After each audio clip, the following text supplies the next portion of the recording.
Bonjour à toutes et à tous, ravi de vous retrouver sur ce live LinkedIn dédié donc à la présentation de notre IA métier, Ali. J'espère que vous êtes tous bien installés. On est parti pour passer une demi-heure ensemble. Vous pourrez nous poser des questions et on les traitera au fil de l'eau. On a donc 4 grands blocs là, qui nous attendent là, dans la demi-heure qui vient, et donc je répondrai à vos questions. Et sans plus tarder, je vais vous présenter mon acolyte pour cette présentation qui n'est autre que mon associé cofondateur, Simon. Simon, si tu veux te présenter en quelques mots. Oui, bonjour à tous. Donc je suis le directeur technique de Finali et donc effectivement, j'ai pas mal travaillé sur ce qu'on va vous présenter aujourd'hui, donc je serai en capacité de répondre à vos questions, notamment sur des aspects techniques. Et maintenant, le grand moment, je vais vous présenter Ali avec la génération de l'étude de marché par IA. Voilà, ça se présente comme ça. Donc, on n'est pas du tout sur une interface type ChatGPT. Vous voyez, hein, ce n'est pas du tout un prompt qu'on a ici à l'écran. Vous avez en fait un formulaire. C'est un formulaire en fait qui va permettre de contextualiser la recherche. Alors, il y a du prompt également. Hein. Ici, alors j'ai pré-rempli en préparation du live, j'ai pré-rempli le formulaire. Donc ici, effectivement, vous avez du texte en champ libre à remplir, mais on le voit précédemment. Alors pourquoi une étude de marché dans le présent ou dans le passé? Parce que le crédit d'impôt innovation et le crédit d'impôt recherche sont des dispositifs où on a le droit de revenir en arrière. Chaque année, on fait découvrir une cinquantaine d'entreprises en moyenne par an qui étaient éligibles au crédit d'impôt innovation ou au crédit d'impôt recherche. Et on peut revenir dans ce cas-là 3 années en arrière. Là, en l'occurrence, typiquement, déclarer, récupérer du crédit d'impôt pour les années civiles 2022, 2023 et 2024. Et ce qui va compter pour l'administration fiscale, c'est vos travaux de l'année civile 2022 sur le produit que vous vous apprêtiez à mettre sur le marché, comment il s'est situé par rapport à un état du marché à ce moment-là.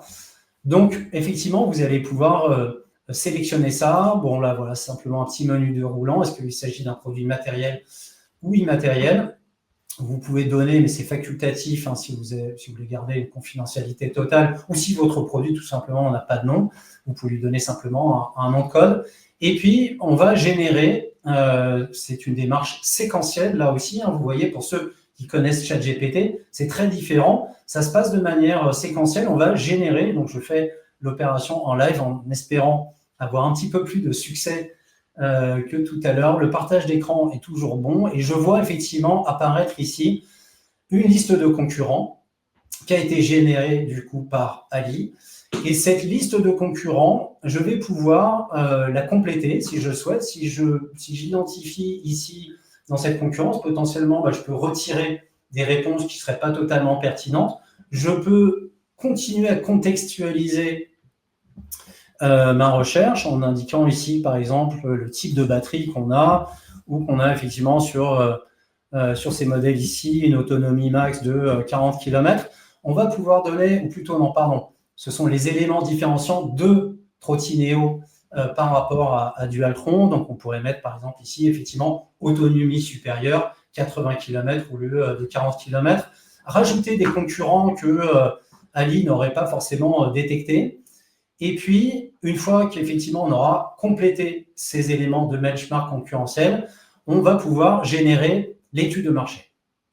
Alors, je clique en live sur la génération de l'état du marché et je peux vous le dire tout de suite, le résultat, on ne va pas l'attendre ensemble. Le temps de traitement pour l'obtention du rapport final, hein, de l'état du marché qui est un des éléments constitutifs du dossier technique justificatif, avec Ali, c'est quelque chose qui prend environ 5 minutes. Alors, pourquoi 5 minutes alors que sur, par exemple, ChatGPT ou d'autres IA du marché, pourquoi finalement ça prend quelques secondes sur ChatGPT et pourquoi ça en prend beaucoup plus finalement sur Ali? Alors, beaucoup plus 5 minutes, ça laisse le temps de se faire couler un café, c'est pas non plus la mer à boire, mais surtout parce qu'on va avoir un travail beaucoup plus fin. En fait, ce que nos algorithmes, nos propriétaires font, c'est ce qu'on appelle du prompt engineering. C'est-à-dire que avec un unique formulaire, on l'a vu en complétant le benchmark concurrentiel, en fait, ce qui est en train là, de processer Ali, c'est du multi-prompting, du prompting séquentiel, donc complètement automatisé.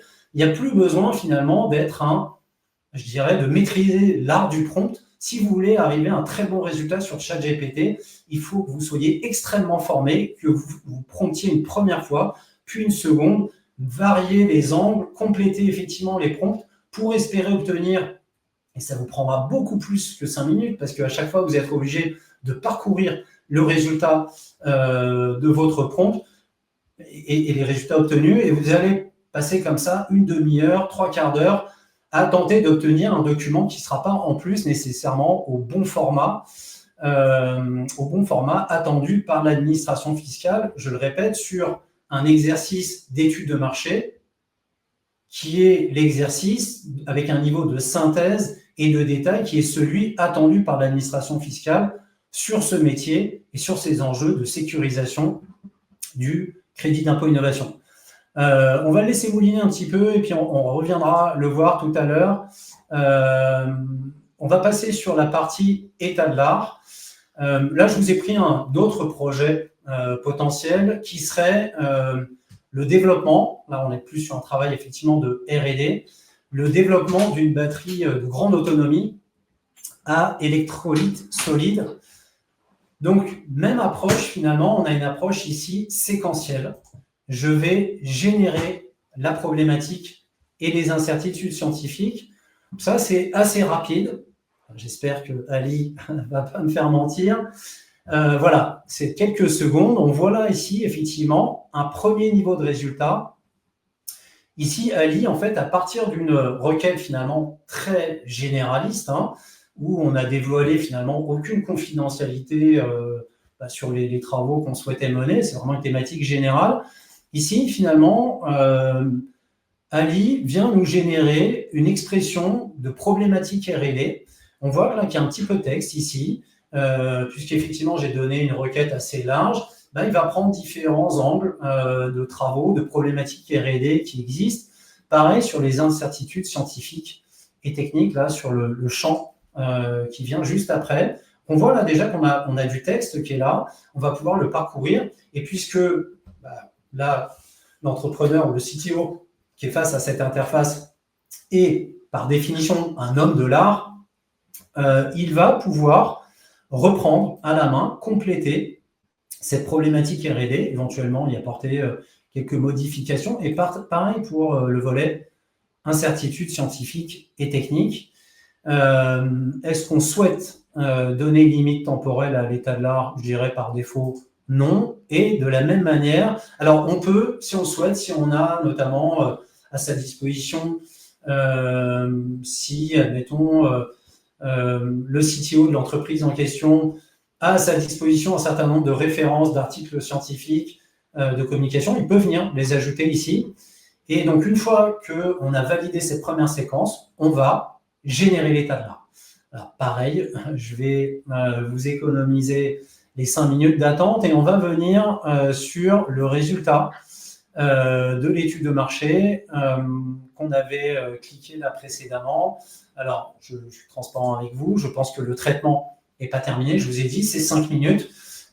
Évidemment, en préparant ce live, j'ai pré-généré le résultat de l'étude de marché et le voici. Donc, on était sur des trottinettes de grande autonomie.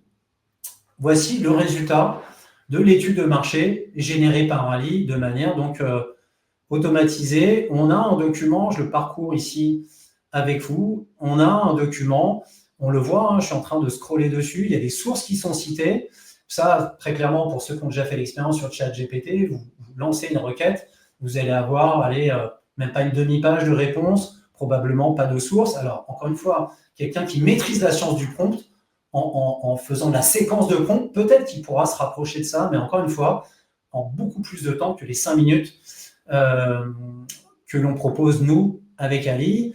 On a ici, et c'est l'objet, alors c'est vrai qu'on appelle ça une étude de marché, mais en réalité, ce que l'administration fiscale attend, c'est un benchmark concurrentiel. Elle a besoin de savoir si le produit que propose l'entreprise, est-ce qu'elle apporte un caractère innovant par rapport aux produits qui existent déjà, qui sont déjà mis à disposition sur le marché au moment des travaux d'innovation menés par l'entreprise. Donc on le voit, en fait, c'est une approche concurrent par concurrent.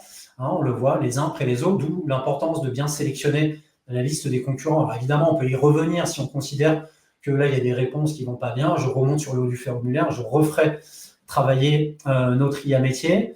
Et puis, on déroule, on voit à chaque fois qu'on a des sources qui sont citées. Je passe en revue le document. Vous voyez que vous avez un document qui est très complet. Et puis, on a un tableau à la fin. Alors évidemment, là, on est sur une mise en page directement sur une interface web. Ce document est téléchargeable sous la forme d'un document Word qui sera, et ça c'est important de le dire, Ali génère effectivement des dossiers de grande qualité, assez complets, avec des sources bien citées, des sources vérifiées, mais ça n'empêche pas, surtout pas d'ailleurs, l'intervention d'un expert. Nos consultants chez Finaly, donc nous sommes 37 dans l'équipe, on va venir passer au crible ce document, vérifier scrupuleusement toutes les informations qui y figurent. Et donc, oui, je vous disais, effectivement, l'administration fiscale attend dans le livrable non seulement un descriptif, je dirais, concurrent par concurrent, mais également un tableau récapitulatif. Donc là, c'est vrai que la lecture n'est pas très aisée, mais ça vous permet en tout cas de mesurer quand même le degré de complétude du document et du travail finalement fourni par Ali. La même chose pour l'état de l'art. Donc, voilà, je vous l'avais dit, c'est encore en cours. Peut-être qu'en fin de live, on aura terminé, mais j'avais préparé évidemment cette réunion. Et voici l'état de l'art qui a été généré sur la base de notre requête. Et là, pareil, on a un document, je commence à scroller, mais vous voyez bien effectivement qu'on a un document complet qui fait plusieurs pages avec des têtes de chapitres, avec des sources là aussi, des sources fournies pour chaque tête de chapitre, un document qui correspond aux attentes, là aussi, de l'administration fiscale sur le volet état de l'art. Et de la même manière que ce que je disais précédemment pour le crédit d'impôt innovation, nos experts ici vont systématiquement passer en revue ce document, venir potentiellement le retravailler, faire des vérifications, en tout cas systématiques, pour qu'on ait un document in fine qui soit totalement conforme aux attentes de l'administration fiscale. J'en ai fini pour cette présentation d'Ali sur les deux volets, à la fois état de l'art pour le CIR et état du marché pour le crédit d'impôt innovation. Place aux questions maintenant. Donc, je me tiens à votre disposition. Et puis Simon également, voilà, pour répondre à toutes vos questions, n'hésitez pas.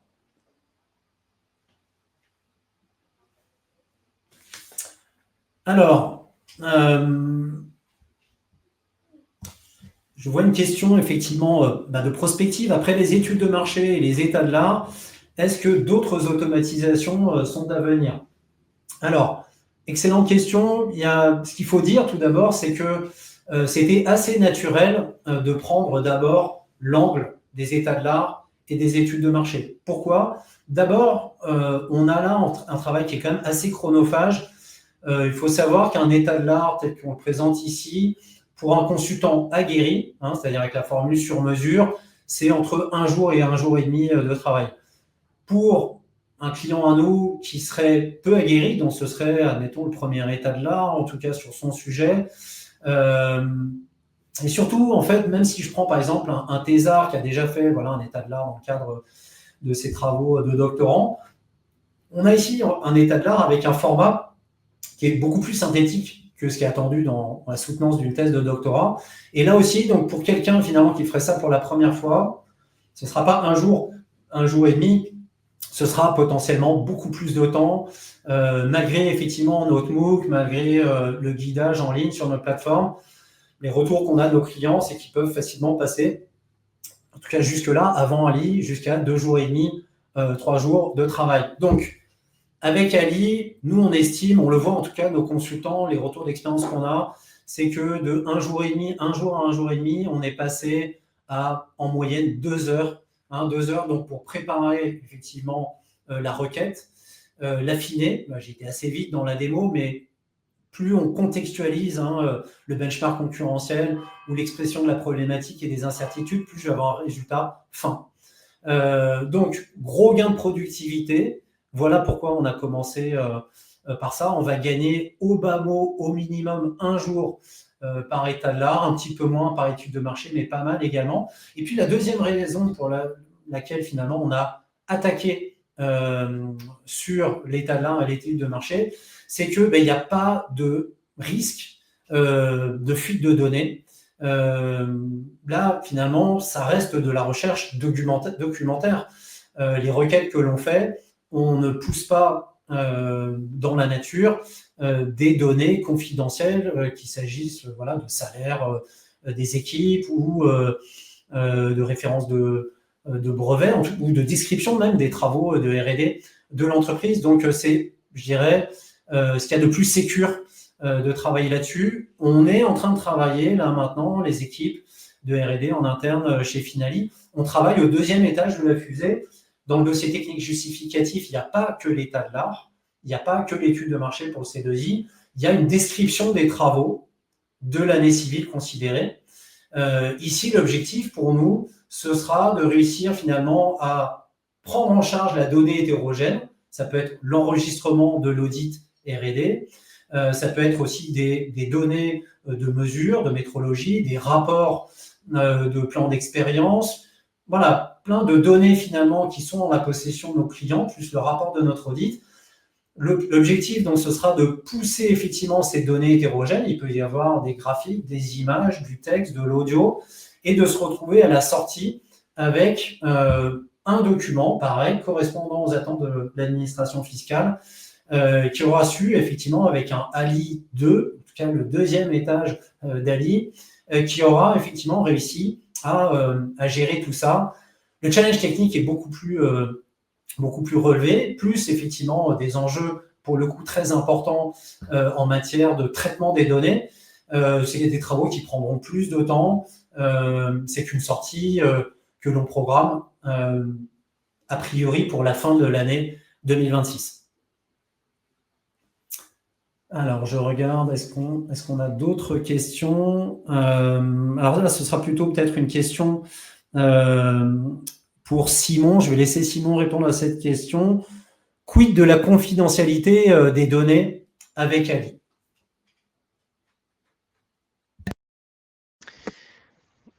Oui, merci Mathieu pour cette question.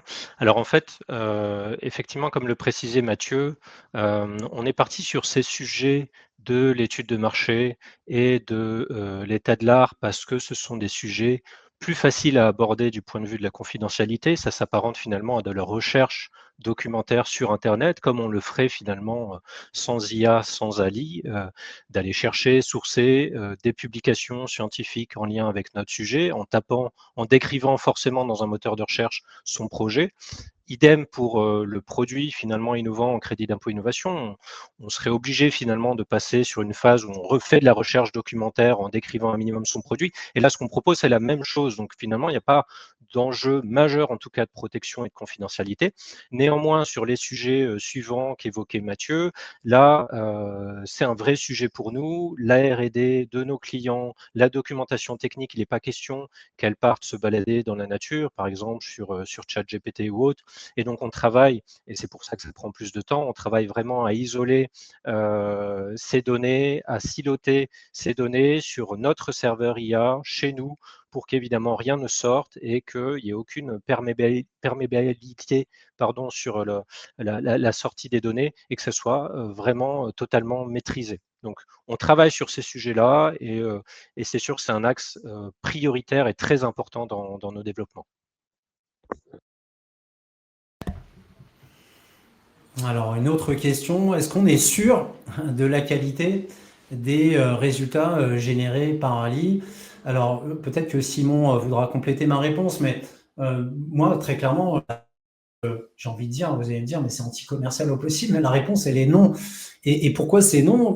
Parce que c'est fondamental, et c'est le principe d'ailleurs de notre formule Fast and Secure. Les clients ne se débrouillent pas tout seuls sur ces sujets-là. C'était déjà le cas d'ailleurs avant Ali, notre plateforme SaaS. mais la plateforme SaaS plus Ali, il y a un passage systématique, point par point, sur le calcul, mais également, donc là, puisqu'on parle d'état du marché ou d'état de l'art, il y a une revue systématique qui est réalisée. Alors, maintenant, ça fait plus d'1 an, les travaux sur Ali ont commencé au 1er janvier 2024, et ça fait plus d'1 an qu'on est en bêta-test avec nos consultants, qui ont eu déjà effectivement le loisir d'utiliser des versions successives d'Ali. On doit être déjà plus d'une centaine d'états de l'art et d'études de marché qui ont permis effectivement d'affiner tout le contexte engineering, tout le prompt chaining, nos algos propriétaires. Et aujourd'hui, on arrive à d'excellents résultats, mais pour autant, il faut systématiquement vérifier. On ne passe pas à 0 temps. On passe de 2 jours, 2 jours et demi pour un non-initié à potentiellement effectivement 2 heures, ou pour un initié comme nous en interne qui avons l'habitude de faire des états de l'art ou des études de marché correspondant, toujours pareil, aux attentes de l'administration fiscale. Allez, on va gagner effectivement 1 jour en moyenne. Donc, oui, ça permet effectivement un grand saut en termes de gain de productivité, mais non, clairement.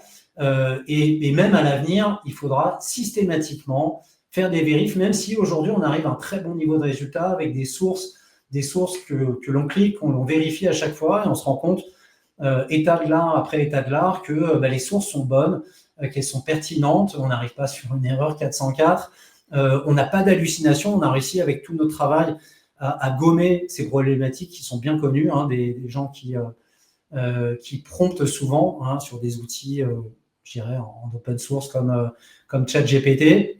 On arrive effectivement à bien gommer toutes ces hallucinations, à avoir un excellent niveau de qualité, mais voilà, le passage par un expert métier est absolument fondamental et systématique. Tu as une question là plutôt pour toi, Simon. Quelles ont été les étapes de la création d'Ali ?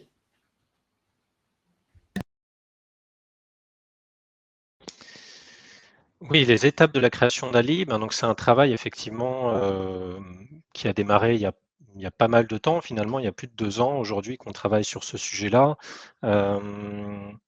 Ça a été effectivement beaucoup d'essais et beaucoup de travail en interne avec nos consultants, beaucoup d'expérimentation sur construire petit à petit cette science finalement du prompt engineering dont parlait Mathieu tout à l'heure, pour comprendre effectivement comment synthétiser cette information dans un rendu qui soit celui du dossier technique crédit d'impôt recherche ou du dossier technique crédit d'impôt innovation.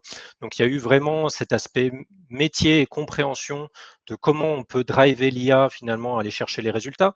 Il y a eu l'apport aussi, le travail sur un apport de sources complémentaires, parce qu'on ne peut pas se contenter d'un modèle classique et de l'entraînement d'un modèle classique qui, je le rappelle, n'est plus à jour à partir du moment où il est construit, parce que c'est issu finalement d'une phase de scrapping d'informations qui s'arrête au moment de la construction du modèle. Mais nous, on a besoin d'aller chercher des informations plus fraîches, plus spécifiques, qui ne sont pas forcément dans le modèle. Donc, il y a cet apport de données complémentaires, aller sourcer des bases de données, par exemple, qualifiées pour apporter des données complémentaires. Et puis, il y a ce rendu qu'on doit requalifier, dont on doit vérifier effectivement la cohérence, vérifier qu'il n'y ait pas d'hallucination, sourcer le mieux qu'on peut. Donc, on a une brique effectivement d'analyse de la qualité qui permet de surveiller finalement que le résultat produit sera à la hauteur des attentes. Donc voilà, on va dire les grandes phases qui nous ont mené effectivement à sortir Ali aujourd'hui. Bon, et dernière question, alors j'en ai parlé, forcément c'est incontournable, le ChatGPT. En quoi Ali est mieux que ChatGPT ? D'abord, c'est maison, tout ce qui a été fait maison, c'est bien connu, c'est comme les recettes de cuisine, c'est toujours meilleur. Non, mais en fait, j'ai déjà apporté pas mal d'éléments de réponse. J'ai souvent comparé effectivement Ali avec ChatGPT. Je vous l'ai dit, effectivement, ChatGPT, pour quelqu'un vraiment qui maîtrise finalement la science du prompt, quelqu'un qui prompte quotidiennement et qui maîtrise parfaitement aussi les administrations. En fait, quelqu'un qui a une double compétence, à la fois science du prompt et forte expertise, forte connaissance des attentes de l'administration fiscale, à force de prompter, de reprompter, de demander à ChatGPT de travailler sous différents angles, en combinant potentiellement le travail d'autres sources, d'autres bases de données, en guidant en fait ChatGPT dans son travail, on pourrait, mais en y passant des heures et des heures, je pense au bas mot 2-3 heures de travail, on pourrait potentiellement, cet expert-là, avec une double expertise, encore une fois, science du prompt et maîtrise parfaite des dispositifs fiscaux comme le CIR, le C2I, pourrait s'approcher de la qualité de ce que génère Ali. Mais là, en fait, là, cette personne-là dont on parle, hein, ce double expert CIR, C2I d'un côté et science du prompt, enfin, on parle d'une poignée de personnes en France. Donc, on démocratiserait en rien la production d'état de l'art de qualité et d'études de marché de qualité adaptées aux exigences de l'administration fiscale. C'est la différence entre une IA, j'ai envie de dire, générale et une IA métier qu'est Ali. Donc pour moi, c'est vraiment ça, en fait, la différence absolument fondamentale. C'est la différence entre une IA générale, une IA métier. La puissance, le résultat, effectivement, la qualité du résultat, la complétude du résultat, qui serait extrêmement difficile, et en tout cas en beaucoup plus de temps que les 5 minutes que l'on a par quelqu'un, à supposer qu'effectivement ces personnes dotées de cette double expertise-là existent en France. Ça doit être vraiment une poignée de personnes. On en a un chez nous qui a participé aux travaux, s'il nous écoute, il se reconnaîtra, Pierre-Antoine Noquet, qui a cette double expertise, effectivement, qui est expert consultant chez nous, et en même temps qui, depuis début 2024, vraiment a acquis un très très gros niveau dans la science du prompt.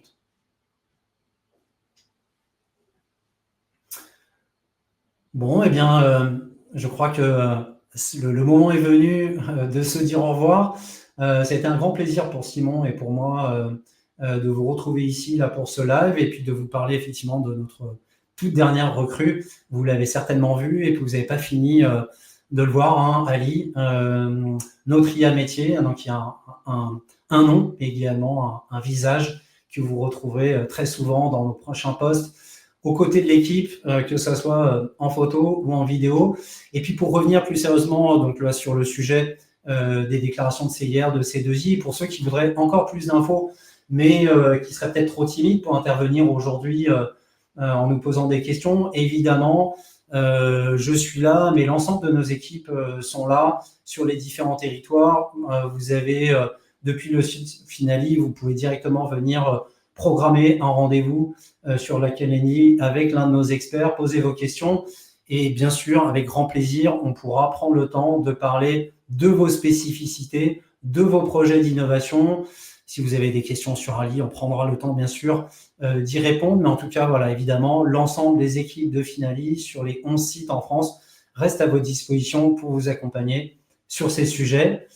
Très beau projet à tous, très belle fin d'année à tous. Je vous rappelle qu'on a des échéances qui vont se rapprocher. La clôture des comptes pour 95% des entreprises, c'est au 31/12. On peut commencer à déclarer le CIR et le C2I à partir du 1er janvier. On a jusqu'au 15 mai 2026, mais plus vite vous déclarez, plus vite vous pourrez toucher, je pense notamment toutes les entreprises qui sont en cash burn, ou en tout cas qui sont tout juste à l'équilibre ou qui vont faire un exercice déficitaire. Le crédit d'impôt, on peut demander dès sa déclaration une demande de remboursement, et plus vite on déclare, plus vite on touche le remboursement du crédit d'impôt. Donc si vous anticipez ces questions-là, on peut déclarer ensemble typiquement au mois de février pour un remboursement de crédit d'impôt, donc qui se produit sous la forme d'un virement. Vous recevez un virement du Trésor public, je vous assure, ça existe et c'est un moment très agréable. Et donc ce virement, si on s'y prend assez tôt, on déclare en février, c'est quelque chose qui peut intervenir au printemps 2026, alors que si on s'y prend la dernière minute, admettons en avril-mai, avant le 15 mai toujours, on risque d'avoir effectivement un remboursement de crédit d'impôt plutôt qui va s'échelonner entre juin et septembre dans le meilleur des cas. Donc voilà, ne traînez pas, les prochaines échéances vous les avez, et donc avec grand plaisir pour se reparler et parler de vos projets. À très bientôt, au revoir.